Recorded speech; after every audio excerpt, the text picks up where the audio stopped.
W. Barrie's Burning the Bridge I Was Born On. When home is your first heartbreak, a coming-of-age and survival mode is a raw, deeply personal memoir that explores the painful realities of growing up in a home that should have been a place of safety, but instead became the first source of heartbreak.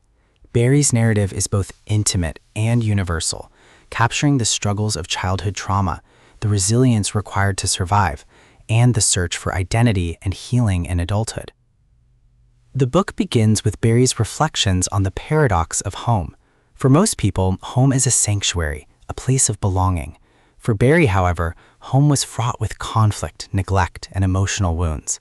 This early environment shaped his worldview, instilling both fear and resilience. He describes the experience of living in survival mode, where every day required vigilance, adaptation, and emotional armor. A major theme is childhood trauma.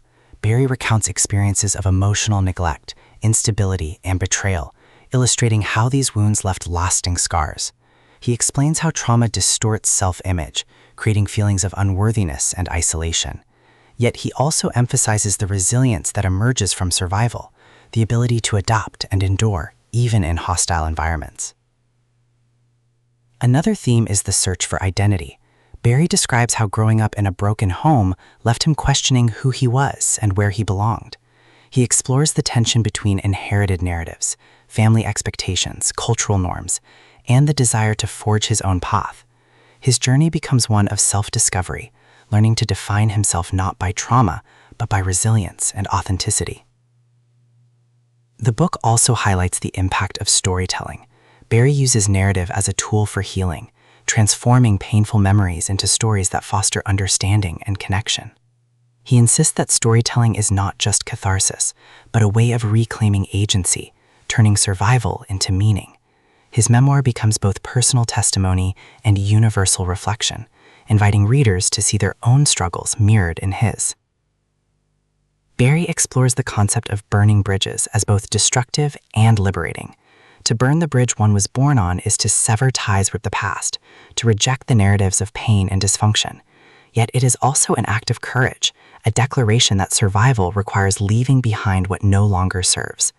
Barrie frames this act not as betrayal, but as self-preservation, a necessary step toward healing and growth. The book also addresses the psychological consequences of survival mode. Barrie explains how constant vigilance and adaptation can lead to anxiety, hyper-independence, and difficulty trusting others. He reflects on how these patterns carried into adulthood, shaping relationships and choices. Yet he also describes the process of unlearning survival mode, of cultivating trust, vulnerability, and self-compassion. Faith and spirituality play a role in Barrie's journey. He reflects on how belief in something greater provided hope and meaning, even when human relationships failed. Spirituality becomes a source of resilience, offering perspective and grounding. Barrie does not present faith as a simplistic solution, but as a companion in the journey of healing. Stylistically, the book is lyrical and vulnerable. Barrie writes with honesty, blending memoir with reflection.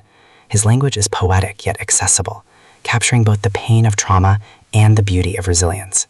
His tone is intimate, inviting readers into his inner world, while also offering universal insights. Ultimately, Burning the Bridge I Was Born On is a story of survival, identity, and healing. It teaches that home may be the first heartbreak, but it does not have to define destiny. Barrie's message is clear. Survival is possible, healing is real, and burning bridges can be the first step toward freedom.